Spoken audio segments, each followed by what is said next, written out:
O meu nome é André. Eu estou muito feliz de estar nessa igreja. Amém. É a primeira vez que aqui venho. Encontrar uma igreja, um novo grupo de irmãos. Que Deus seja louvado pela presença de cada um de vocês aqui. Amém. Aos queridos também que nos acompanham em casa. Eu também estou muito feliz de ver aqui quanta criança, belas crianças. Queridos, é o futuro da nossa igreja, é o presente, mas é o futuro também. E nós devemos ter todo o cuidado, todo o tato e também procurá-los, integrá-los também na pregação do Evangelho. Participando também na igreja, nos serviços, e parabéns pelo que eu estou vendo aqui nesta manhã. Então, como disse, meu nome é André, eu moro no bairro do Capão Redondo, quantos aqui conhecem? Ok? Também sou membro da igreja do Capão Redondo, trago um abraço lá de toda a nossa igreja. Eu participo junto com um grupo de anciãos lá da igreja, ajudando no ministério de Deus, como também sou um dos professores da escola sabatina. Eu também sou funcionário da obra, eu sou professor, então vão entendendo também o porquê essa questão do tom. E que é bom também, é qualificante para o ofício, no caso de empregar o ensino. Eu venho essa manhã a convite do querido irmão Marcos, que está aqui com a sua família. Estou muito feliz de poder revê-los depois de um tempo.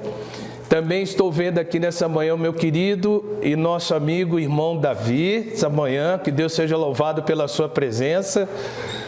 E todos nós, queridos, estamos aqui com um propósito: servir, adorar e aprender para continuar. Amados, mais uma coisa antes de iniciarmos com a palavra propriamente dita, vocês estão vendo que eu estou mancando um pouco, e deixa eu explicar isso também. É que após assim cerca de mais de 20 anos, eu me mudei para uma outra casa. E quando você já está há alguns anos numa casa, pode até estar com a luz apagada que você já sabe tudo. Passa por lá, sobe escada, desce. E como eu estou numa nova casa, eu ainda estou aprendendo a me adaptar a essa nova casa. E eu dei uma topada, queridos. E o meu dedo está assim numa situação muito delicada. Então por isso que eu estou mancando um pouco, tá bom? Mas já dei uma improvisada aqui com o sapato, com os cadastros, e tudo bem para a honra e glória de Deus. Abra sua Bíblia, por favor, no livro de Atos. Livro de Atos, capítulo 16 de Atos.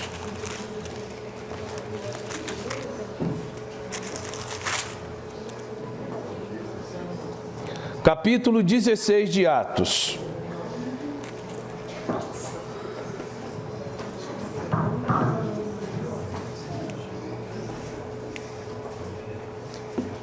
Capítulo 16 de Atos.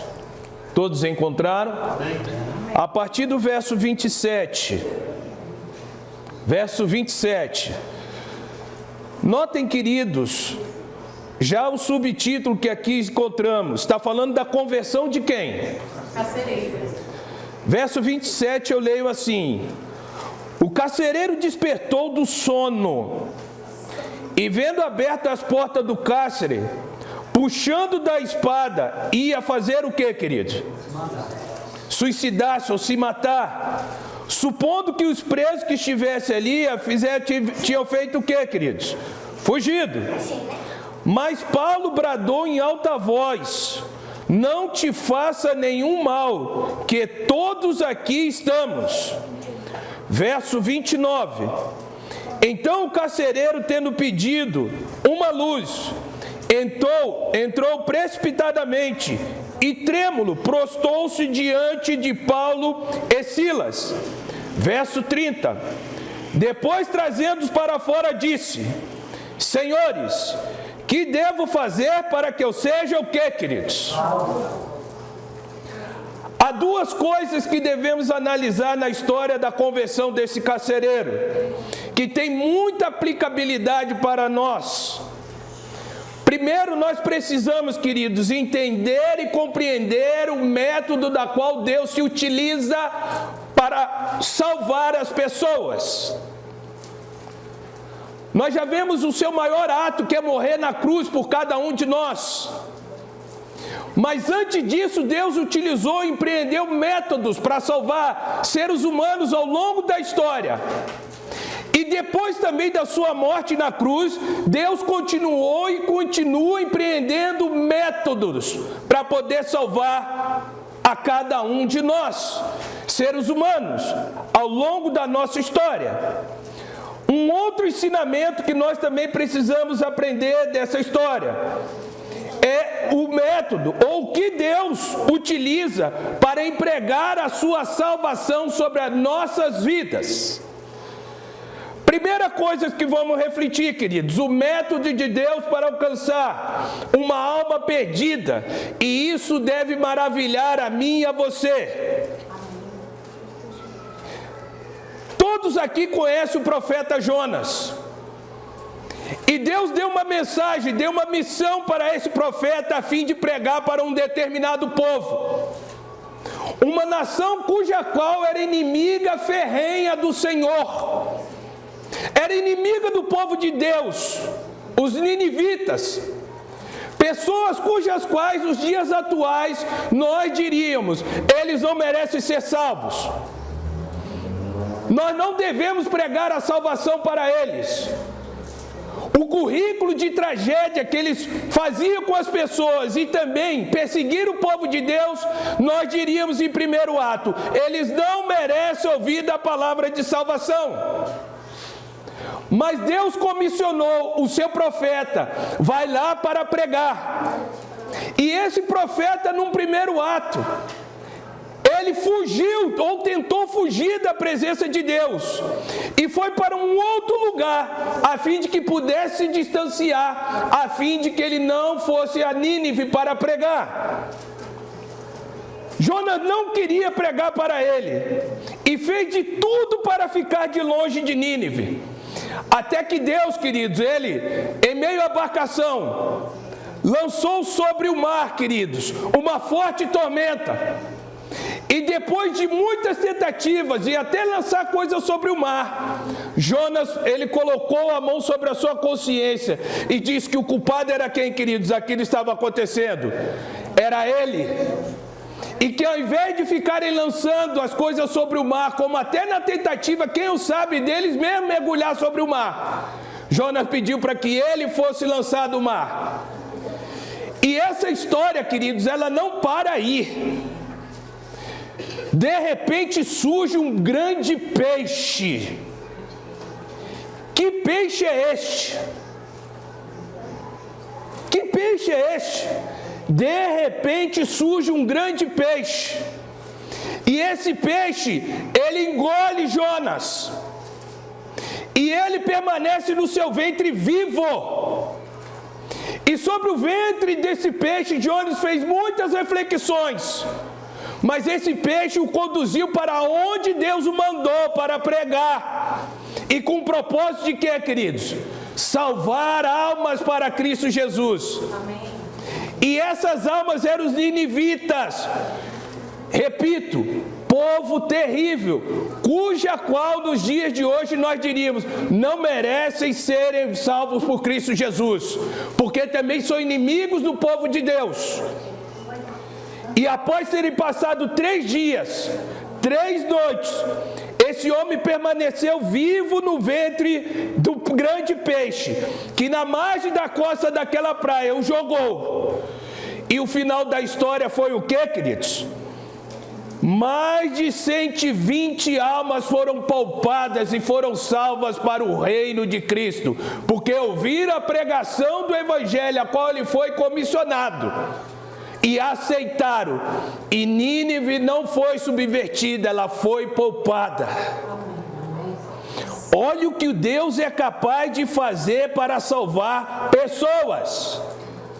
Coisas estupendas, coisas grandiosas, e que tem ricos detalhes que muitas das vezes nós fazemos uma leitura rápida por cima e não paramos por isso.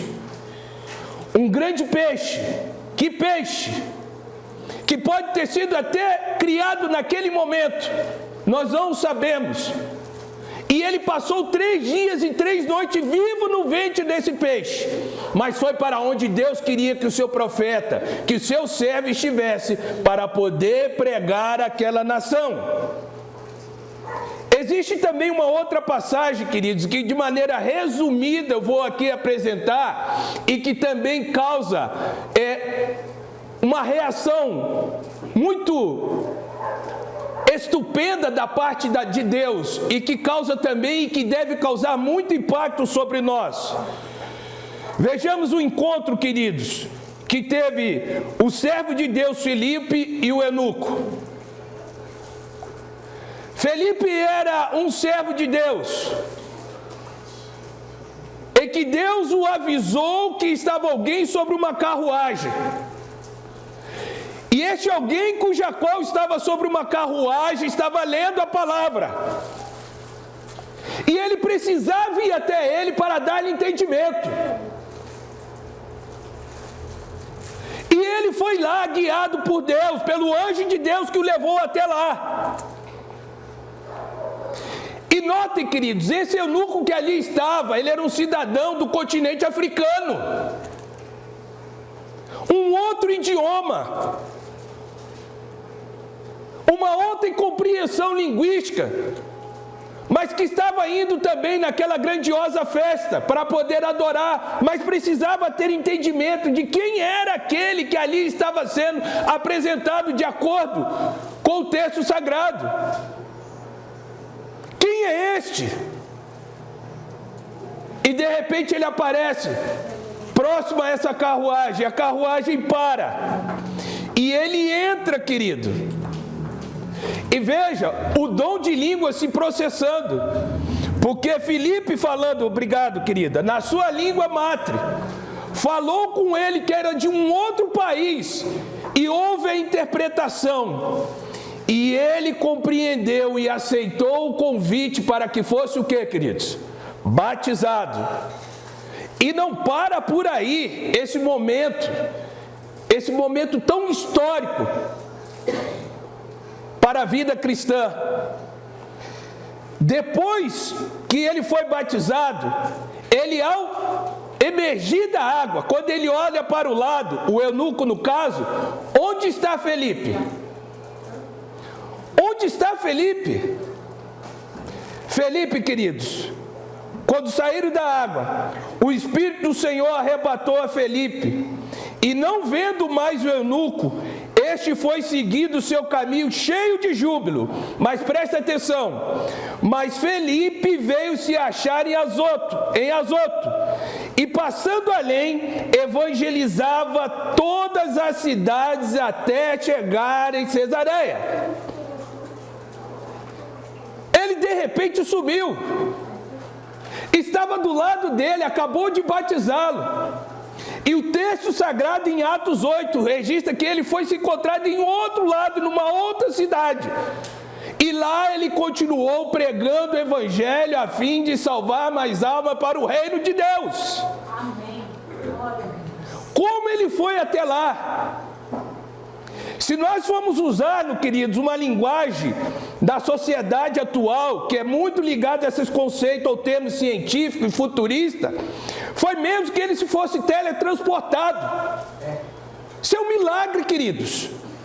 Mas por que Deus fez isso? Além do milagre que foi ter colocado ele ali para que ele pudesse compreender o evangelho na sua língua e ser batizado. Para que ele continuasse na missão, porque não parava ali, e que é a missão minha e tua de pregar o santo evangelho a toda língua, a toda nação, a fim de que almas também como este eunuco, como os ninivitas, sejam poupados e salvos para o reino celeste. Amém. Enfim, queridos, esses são alguns entre muitos exemplos que nós poderíamos aqui mencionar sobre o método que Deus utilizou e que ainda utiliza para salvar almas para o seu reino. Eu gostaria de voltar ao contexto da história de Atos que acabamos de ler. Paulo e Silas estavam em viagem para pregar o evangelho no coração do mundo romano, um coração de um mundo pagão, influenciado ainda sobre muito daquilo que é adquirido por substituição de um império a qual dominou, que foi o Império Grego. Não temiam a Deus, e Deus os enviou lá para que Deus pudesse ser conhecido por eles. Paulo e Silas estavam no coração do mundo romano. De Troade, queridos, eles tiveram uma visão de um homem na Macedônia, chamando para que eles pudessem ir lá para auxiliá-lo. Na chegada a Filipos, a principal cidade da Macedônia, eles encontraram não somente um grupo de mulheres reunidas para orar, ou somente um grupo de mulheres reunidas para orar. Preste atenção, queridos, não havia sinagoga. Não havia sinagoga de judeus, e até onde percebemos, nenhum homem ali era temente a Deus. De fato, queridos, não foi senão enquanto Paulo e Silas foram espancados com varas e metidos na prisão, que os próprios homens que os mantinham cruelmente presos em troncos e correntes se converteram a Deus. Eles foram usados sobre esta condição para que também fosse um testemunho, a fim de que fossem despertados para Deus. Você tem um chamado. Eu tenho um chamado. E esse chamado Deus está querendo da nossa parte aceitação e disposição, para que Ele nos use sobre circunstância a qual Deus determinar, com o propósito de despertar homens e mulheres, a fim de que possam aceitar a sua santa palavra. Paulo e Silas. Há outras duas coisas que devemos ver, queridos, sobre essa questão do método que Deus utilizou. Primeiro, Deus repetidamente abriu a porta do evangelho para as pessoas mais improváveis. Os ninivitas não eram merecedores. Os romanos não eram merecedores. Mas eu e você também não somos merecedores. E Deus nunca deixou de abrir a porta de salvação para qualquer alma. Ele nos convida. Ele te convida. E digo muito mais em nome de Jesus: para Deus não há nenhuma causa que é perdida. Nenhuma causa que é perdida. Preste atenção, queridos. Muito frequentemente estamos esperando que os justos sejam salvos, quando é o pecador que necessita mais do médico, e o próprio Cristo disse isso. E o que mais me maravilha desse Jesus que nós seguimos e servimos, que Ele não é só um Deus que diz o que fazer, mas Ele faz. Ele não só diz para o Marco pregar o Evangelho, Ele não só diz para o Davi pregar o Evangelho, mas Ele assumiu forma humana e veio a esse mundo para pregar também o Evangelho, e continua atuando para salvar-nos. A certa feita Ele próprio disse para os discípulos que existem muitas das suas ovelhas aonde? Em outros apriscos, e cabe a mim conduzi-las. Meu amado irmão, minha amada irmã, você que está aqui nesta manhã, há um propósito nisso. Não é mera coincidência. Você, meu amado jovem, está aqui nessa manhã por um propósito. Não é mera coincidência. Foi Deus que te chamou para ouvir essa mensagem essa manhã, para dizer para você: eu amo você. E a despeito de qualquer coisa, eu vou voltar a essa terra para buscar você. E se for preciso Jesus voltar a essa terra, meu amado jovem, para buscar só você, Ele vai voltar. Amém. Ele vai voltar. Na história de Sodoma, aquela cidade terrível e cruel, Deus não poupou de enviar os seus anjos para resgatar os ali o quanto que pudesse. Vocês sabem a história. Até os próprios anjos foram desejados ali por aqueles habitantes, mas Deus não deixou de enviá-los para que almas pudessem ser salvas, assim como é a tua presença aqui nessa manhã, assim como é você, meu amado irmão que está ouvindo. Não existe causa perdida. Há mães aqui que estão sofrendo, como em casa, que estão ouvindo porque seu filho se desgarrou, hoje está bebendo, hoje está fumando. Esse maldito narguile que fica aí sobre a mente e o pulmão da nossa juventude. Meninas se embriagando. E tantas outras perversões, porque há uma cultura hoje de destruição da nossa juventude. Porque o propósito por detrás que há é maligno, a fim de formar uma geração desfigurada. E que não esteja com a mente e o coração estruturado e saudável para receber a mensagem de Deus. Mas Deus trabalha. Deus trabalha. E é por isso, meu jovem, que você está aqui nessa manhã. Tão somente creia. Deus tem uma grande obra a fazer na sua vida. E Ele te chamou. Ele te chamou. Isso é uma declaração de amor. Aquele maravilhoso vídeo que aqui passou, ali representando o sangue de Cristo derramado, foi por você. É para você, a fim de que você possa andar em novidade de vida com Ele, como é para todos nós. Amém, Jesus. Como é para todos nós. Deus nunca deixou de abrir a sua porta de salvação para as pessoas que muitas das vezes julgamos que são imerecedoras. Não tem jeito, vai queimar no inferno. Não é assim. Eu creio piamente que um dia o Marcola pode aparecer aqui nessa porta. Eu creio piamente que esse áudio pode ser ouvido por ele lá na detenção. E Marcola, Jesus morreu por você.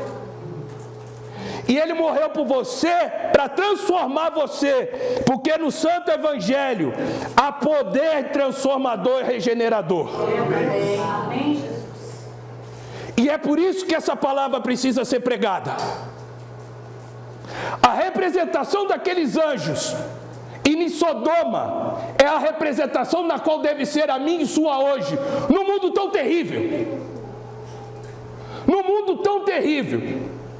E há uma outra coisa que é terrível, que hoje está impregnada na cultura popular e mesclada com uma corrosiva visão política, de que parece que o céu é só para aqueles que são cidadãos de bens.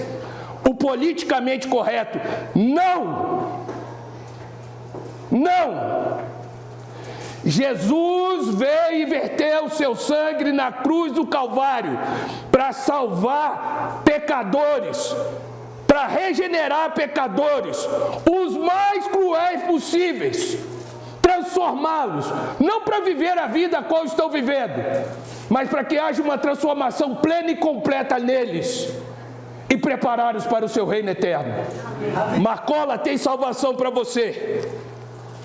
E se um dia você sair daí, com certeza você vai sofrer com uma sociedade, porque hoje está na moda a cultura do cancelamento. E você e eu, cristão, não fomos chamados para isso. É no mundo que opera que diz para as pessoas: não tem mais jeito para você. O crime que você cometeu é de natureza hedionda. E há coisas que nem são dessa natureza. Nem são dessa natureza. As pessoas estão imprimindo um culto, uma nova cultura de cancelamento dos outros, e fazem atrocidades, dão as costas. Mas eu quero dizer para você, e a quantos outros que estão aí com você, se saírem daí, venham para cá, porque aqui há a palavra de salvação, restauração e regeneração para você, como é para cada um de nós. Amém. A tua causa não está perdida. A causa do teu filho desgarrado não está perdida. A causa do teu marido desgarrado não está perdida. A causa da tua mulher desgarrada não está perdida. Porque Jesus morreu por você. E a sua palavra é viva e eficaz. E Ele conta comigo e com você para dizer isso. Aonde muitos dizem que não tem jeito, Jesus conta comigo para você para dizer, como era a mensagem de Jonas lá. Tem jeito. Tem jeito. E louvado seja Deus, que por isso que também estamos aqui nessa manhã. Muito frequentemente estamos esperando que os justos sejam salvos, quando é o pecador que necessita do médico.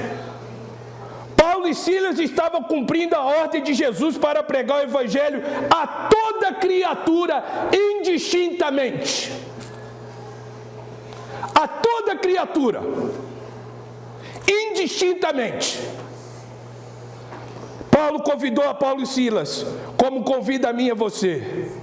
Fossem César em Roma, um rabi judeu, um carcereiro em Filipos, todos eles mereciam ouvir o evangelho da salvação pelos méritos de Cristo Jesus.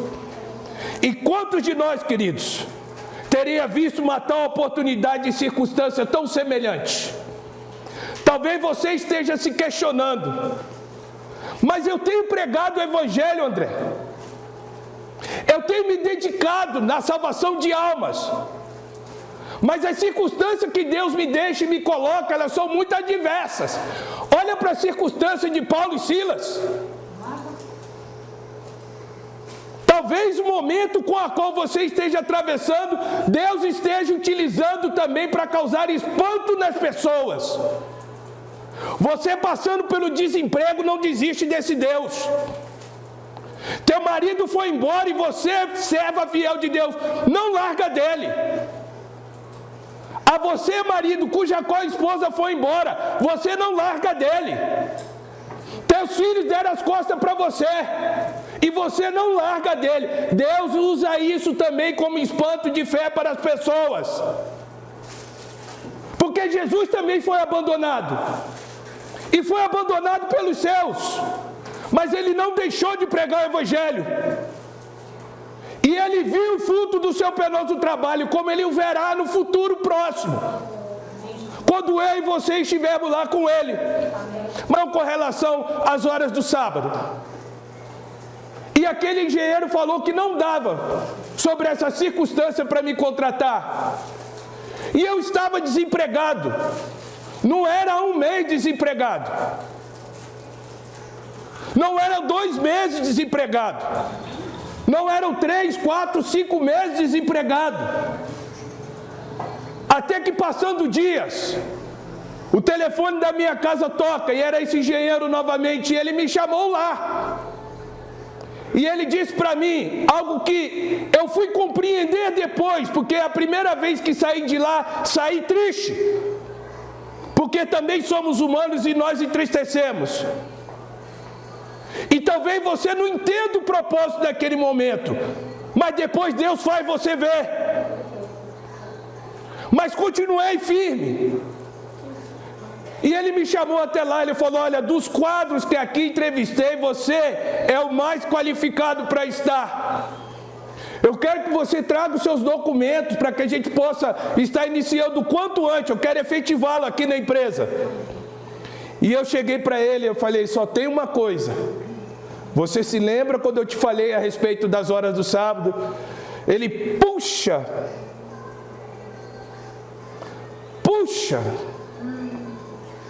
me perdoa, fiz você vir à toa aqui, porque eu me esqueci disso. Sabe o que foi o meu prêmio para a honra e glória de Deus?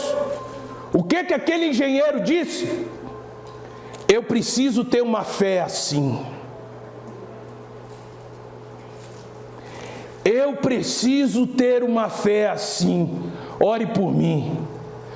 Dá para você entender o seu momento? Que é só teu.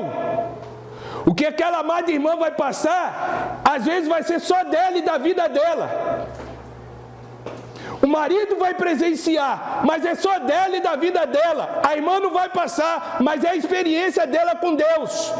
E certamente Deus vai fazer desse momento algo para poder tocar as pessoas. E Deus, naquele momento, me usou, sem eu perceber, para tocar na questão de fé para aquele homem que disse: eu preciso ter uma fé assim. Paulo e Silas, queridos, estavam presos. E eu chamo esse momento de que Deus, Ele é visto na atitude dos seus servos. Como Deus é conhecido por este mundo? Na atitude dos seus servos. É na atitude nossa. É o testemunho vivo.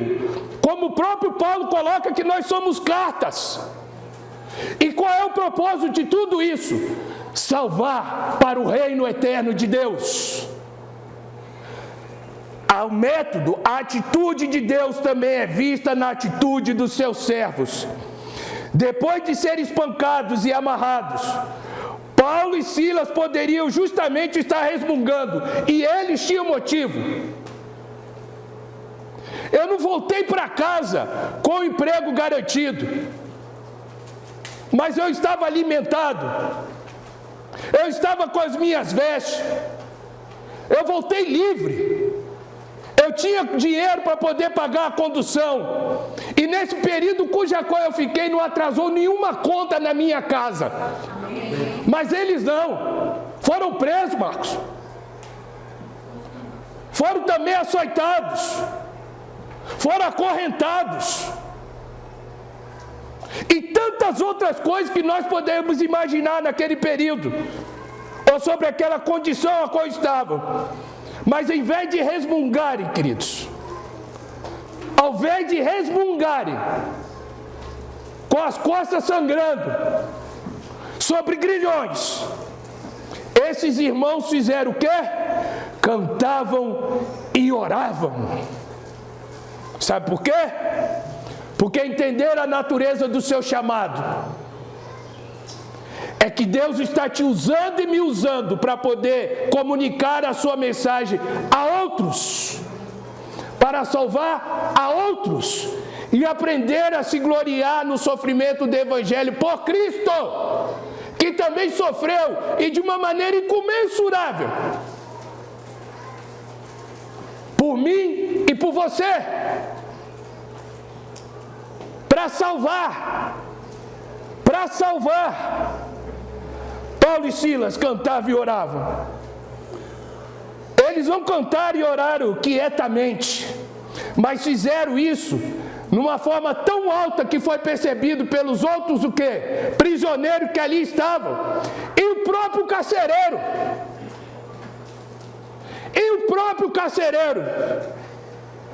Ah, querido, você não pode deixar isso. É duro quando o esposo vai embora. É duro quando a esposa vai embora. É duro quando os filhos não querem saber de Jesus. É duro ver os filhos mergulhados nas drogas. É duro passar tempo desempregado. É duro. E é duro, querido, quando os sonhos também são frustrados. Porque existem muitas pessoas abastadas, mas elas estão frustradas, fissuradas por dentro, porque não tem amizades verdadeiras, porque descobre que não tem um marido verdadeiro, porque descobre que não tem uma esposa verdadeira, porque descobre que não tem filhos verdadeiros, porque escolhe que não tem amigos verdadeiros, porque na hora que você mais precisa eles dão as costas e te deixam, mas Jesus não te deixa, como não deixou a Paulo e Silas. E você está aqui, meu jovem, para um propósito.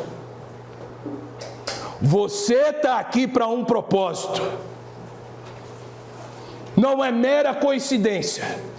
E você que está ouvindo essa mensagem em casa, é para um propósito, é o propósito de Deus. Sabe, queridos, como eu entendo isso? Eu e você fomos chamados para sermos discípulos. não vítimas. E como discípulos de Jesus também nós devemos levar a nossa o quê? Cruz.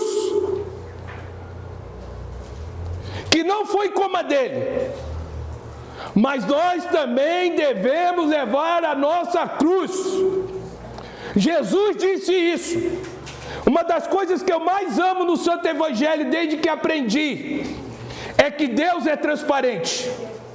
Jesus é transparente. O Santo Espírito é transparente. Ele não oculta. Ele não oculta. No mundo tereis o quê? É isso. Mas tem de bom ânimo, porque eu venci o mundo. E se Jesus venceu o mundo, nós um dia estaremos com Ele na eternidade, a fim de viver toda a glória da eternidade ao seu lado. Amém. Tu não pode perder isso. Eu não posso perder isso. Mas lembre-se que até lá, você e eu somos chamados e comissionados para sermos discípulos. E como discípulos devemos pregar. E ao mesmo tempo que pregamos, também levamos a nossa cruz. Amém. Não é fácil isso, querido. E eu sei que não é fácil. Mas Deus nos dá força. A força necessária para podermos superarmos e continuarmos com Ele. Amém. Paulo mais tarde chamaria um prisioneiro, ou se autoproclamaria: eu não sou prisioneiro dos Césares, eu não sou prisioneiro de Roma, mas eu sou um prisioneiro de Cristo Jesus, que é para levar essa santa mensagem aos encadeirados, aos encarcerados. Como eu e você também assim o somos chamados. Aonde você for, aonde eu for, aonde você estiver, como eu estiver e você que está nos acompanhando, lembre-se, você está ali para um propósito. E o propósito maior é comunicar a salvação em Cristo Jesus. Amém. Chamados para pregar. Missionários a qual devemos ser. Mensagem de salvação em que o mundo tanto precisa e anela. Tanto precisa e anela. Alguns dizem: como é difícil falar das 2.300 tardes e manhã. Como é difícil. Como é que eu vou dar estudo disso? Fala só do que Jesus fez por você. Como Ele te encontrou, em que circunstância você estava, e agora como é a sua vida. Mas você está desempregado e está sorrindo, porque a minha alegria se renova a cada manhã no Senhor, porque eu sei que Ele vive, e Ele tem o melhor guardado. E guarde isso, amados. Quando a tempestade é muito densa sobre a sua vida, é que Deus está te preparando para algo melhor. Amém. Melhor. Hoje eu vivo num trabalho melhor do que aquele que eu almejava. Não estou rico e milionário, não. Mas estou. E Deus vai falando comigo, tá vendo, André? Porque é a minha experiência com Ele, que é a sua experiência que Deus também te chama a ter com Ele. Tá vendo, André? E outros ensinamentos que Ele faz. Quando a tempestade é muito forte sobre a sua vida, é que Ele está preparando a você para um propósito maior. E eu já vi gente que foi abandonada, mas Deus cercou de outras pessoas que foram melhores. Eu já vi mulheres piedosas que foram largadas, mas Deus trouxe alguém melhor para a sua vida. Eu já vi homens de Deus que foram largados, porque não pasme não, viu, irmãs? Isso acontece. Homens de Deus, piedosos, que são largados. E Deus comissiona alguém para a vida dessa pessoa. Agora chegamos, queridos, à salvação de Deus. E há duas frases aqui que eu quero destacar. O carcereiro disse: Senhores, o que devo fazer para ser salvo? É Essa também foi a pergunta do jovem rico. E talvez seja a nossa pergunta, porque a gente quer a confirmação disso. O que eu devo fazer? Jesus já fez o que precisa. Qual é a nossa parte? Este é o grito de uma alma que estava em face a face com a eternidade. Eles creram em homens que estavam cantando em meio a sangramento nas costas, a escuridão. Que mensagem é essa? Tem gente que não para ouvir quando está numa boa condição. Mas tem gente que só para ouvir quando não está numa boa condição. Aproveite esse momento, juventude querida, aproveite esse momento da sua vida. Você está aqui, você não está perdendo, você está ganhando. E eu louvo a Deus por esses jovens rapazes aqui, porque eu sei que poderiam estar em outro lugar, né, Davi? E a mulherada está aí. Eu sei o que é isso. Como também louvo a Deus por essas jovens que aqui estão, porque poderiam estar aí, mas entenderam o chamado de Deus. E há um propósito de Deus na vida de vocês. Eu também aceitei o Evangelho com 17 anos. E fui para a igreja sozinho, tá? Sozinho. Sozinho. Se você se encontra sozinho, eu aceitei o Evangelho sozinho. E fui parar nessa igreja, pela condução de Deus, humanamente, sozinho. E aqui estou e permaneço, e por sua graça vou permanecer, e quero permanecer junto com vocês. O que devo fazer para ser salvo? Quantos de nós não gostaríamos de ouvir almas dizer isso? Marcos, o que devo fazer para ser salvo? Davi, o que devo fazer para ser salvo? Muita gente às vezes quer dizer isso, mas não sabe para quem. Entende o meu papel e o seu? A igreja é instituída para salvar, para comunicar o Evangelho. Nós levamos assim, eu poderia usar essa expressão, uma desvantagem muito grande com o período da pandemia e pós-pandemia. Mas a igreja continua. E se dispersaram almas, Deus quer que as chame de volta, mas Ele precisa de mim e de você. O grande problema é que muitas das vezes a gente está comportando como Jonatas.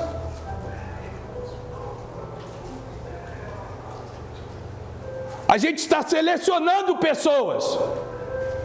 Ou a gente propriamente não quer ir, não entende a natureza do nosso chamado. Se eu estou aqui é porque alguém me chamou.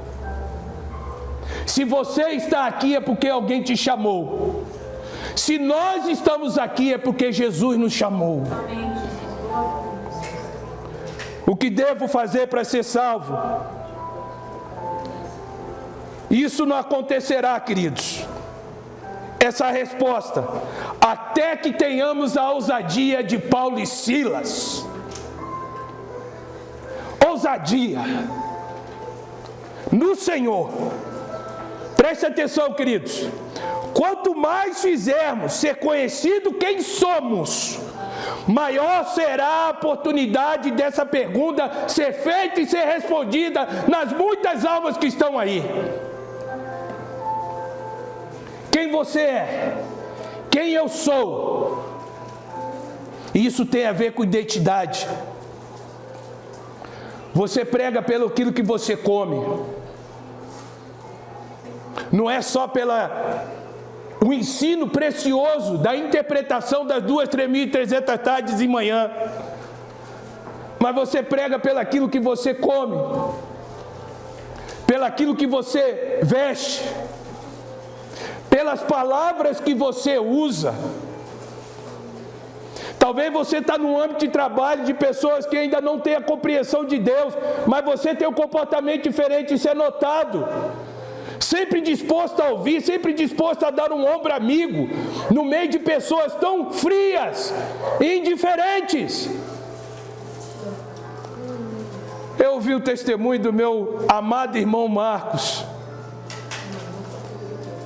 que por uma circunstância ou outra tentou também, como Jonas, se distanciar ou fugir de Jesus. E no meio das noites por aí, pessoas chegavam para ele e apontavam: o que você está fazendo aqui? Você é de Jesus.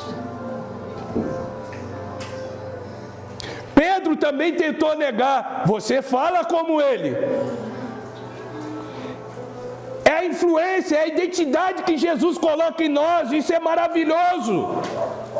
É imperceptível. Você nega, mas você fala como ele, você se porta como ele. E o Marcos lá tentando se esquivar do chamado a qual Deus fez para ele. Você está fazendo o que aqui? Isso me arrepia, queridos.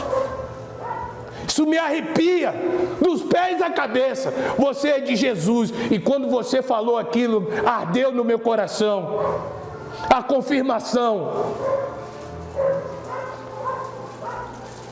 Você, meu jovem, é de Jesus.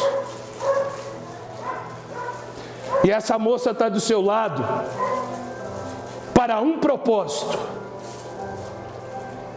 Não é à toa isso. Entenda. O tudo que Deus pode te dar numa nova vida com Ele. Entenda. Quanto mais fizermos ser conhecido quem somos, maior será a oportunidade dessa pergunta ser feita e ser respondida. E isso tem a ver com identidade. Eu digo em nome de Jesus, nós não podemos ter vergonha do Santo Evangelho. Como Paulo disse, não tenho vergonha do Evangelho. Como Silas também. Olha a condição a qual estava. Ousados no Senhor. E para finalizarmos, amados, tem uma pergunta que precisamos nos fazer. Nos fazer como irmãos, como filhos e filhas de Deus. E é uma pergunta também para você que nos ouve através da transmissão. É uma pergunta para refletirmos e para respondermos. Quem você é? Quem eu sou? Para que propósito você foi chamado? Meu irmão que está aí com esse louvor de fundo que é usado por Deus na sonoplastia. Para que você foi chamado? Para que propósito? Qual é o propósito principal de aqui estarmos?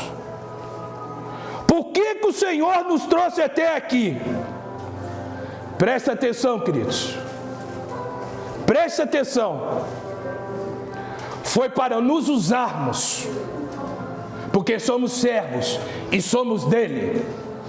Foi para nos usarmos como servos seus, a fim de alcançar mais e mais almas, o quanto pudermos para o seu reino eterno.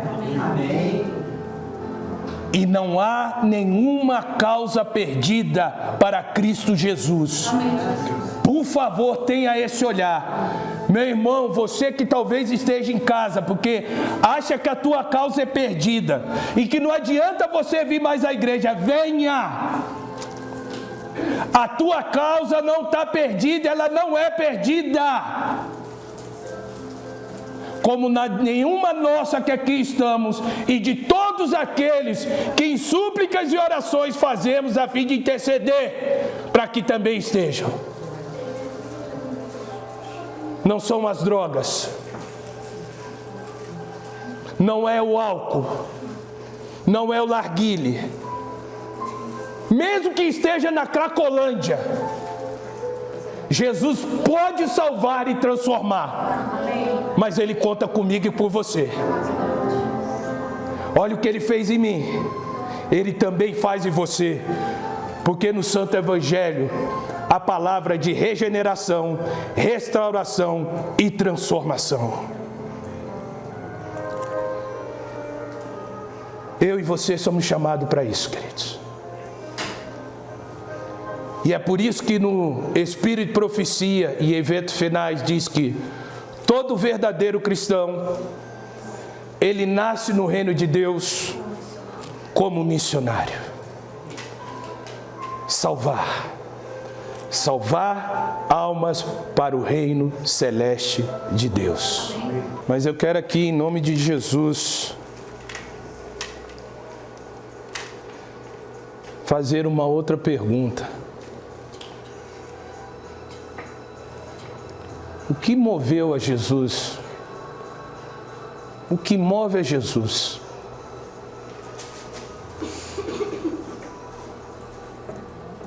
Quando olhamos para nós mesmos, só tem uma palavra, queridos: amor. E nós amamos porque Ele nos amou primeiro. Eu quero te chamar aqui à frente, meu querido rapaz. Pode vir aqui. E eu quero lhe dar um abraço sincero em Jesus.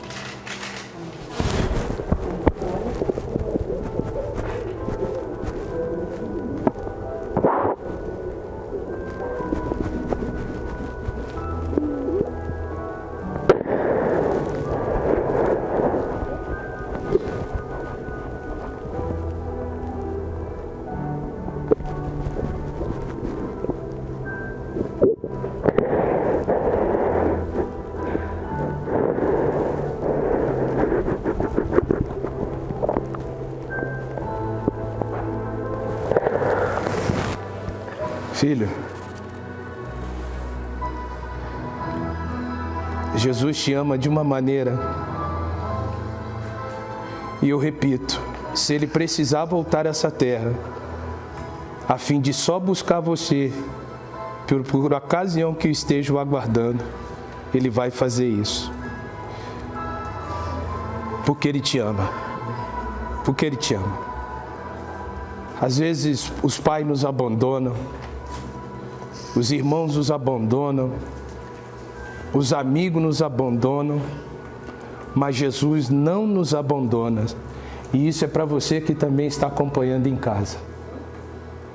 Jesus te ama, não importa a circunstância. E Ele vai amar até o fim, como Ele foi até o fim na cruz. E Ele continua e vai permanecer intercedendo a fim de que se concretize a salvação eterna nele, naquele glorioso dia na sua vida, como na tua vida também, querido. Ele te ama. E Ele está te apresentando um vislumbre de uma nova vida que você possa ter com Ele. Ele conta com você. Ele espera por você. Ele intercede e vai voltar também por você. Não há causa perdida.